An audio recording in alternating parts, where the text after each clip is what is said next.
Hey YouTube, it's Mr. Motor Kid. I'm going to be doing a how-to video on how to make sure you get a good strimmer or whatever, or any garden tool, two-stroke garden tool, from a dump, or whether someone's giving it to you or whatever. I'm using my parts ones as examples, or the ones that don't work. When you get it, see the original, get the original visual appearance. Does it look beat up? Does it look like it's leaking? Does it look damaged? You know? Does it look like it's got bits missing? Then obviously the important thing is, one of the most important things is the compression okay? On this one the compression's alright. Then make sure it's got spark. It's pretty easy to do this. You just unscrew the spark plug with the machine turned on, and with it in the spark plug or spark plug lead or HT lead, put it against the engine block and pull it. If you've got spark, then that's good, obviously. If you have no spark, the problem could be you need a new spark plug because it's worn out. The engine could be flooded. If that's the case, smell your spark plug. If it smells petrol-y, clean it. Or burn it off on the stove or whatever. Another problem that could be leading to no spark is frayed wires, corroded wires, or possibly the magneto may have gone. But that doesn't happen very often.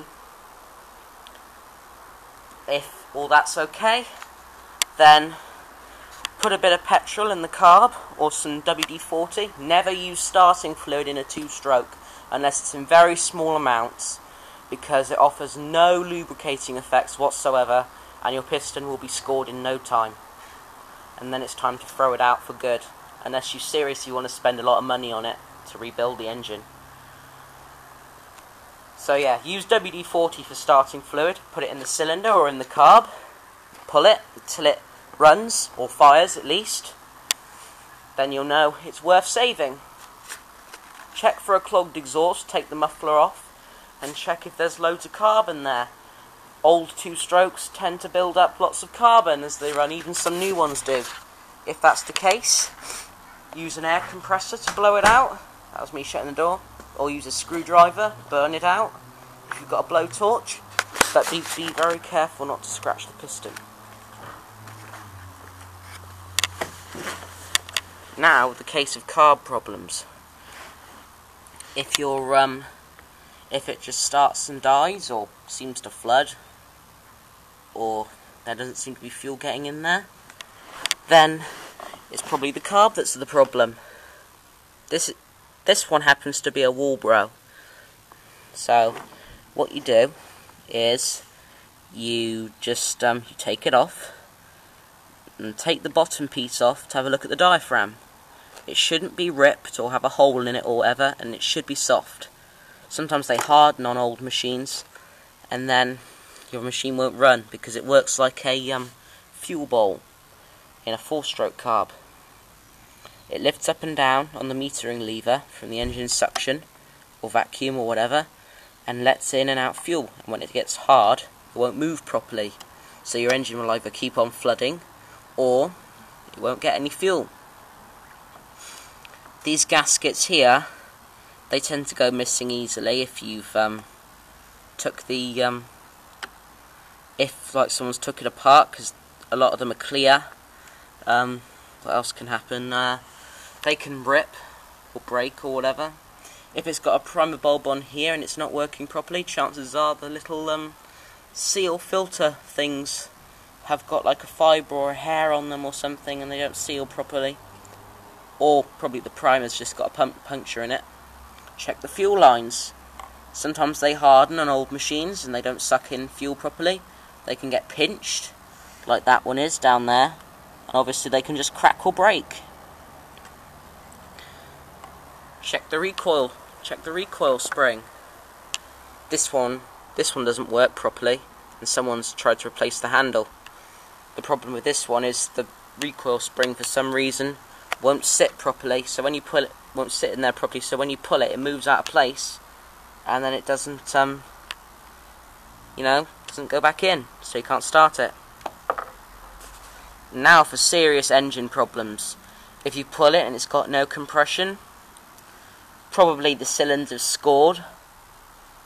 Could have, the connecting rod could have let go of the piston, could have a hole in the block.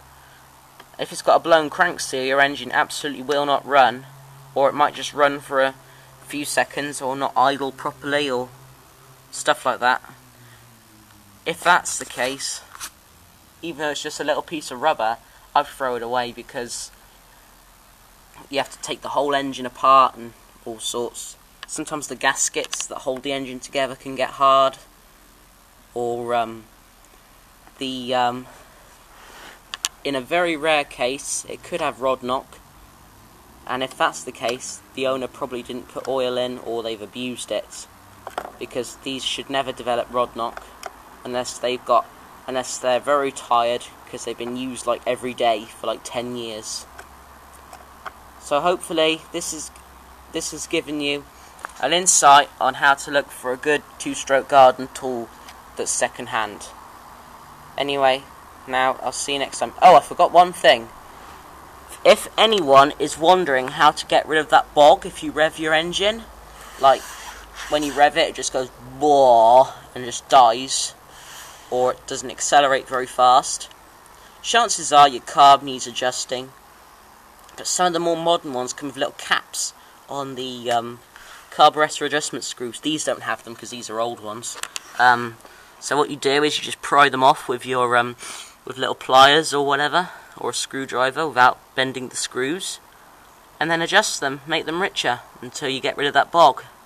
So hopefully this has given you an insight in how to look for a good used garden tool. I'll see you next time.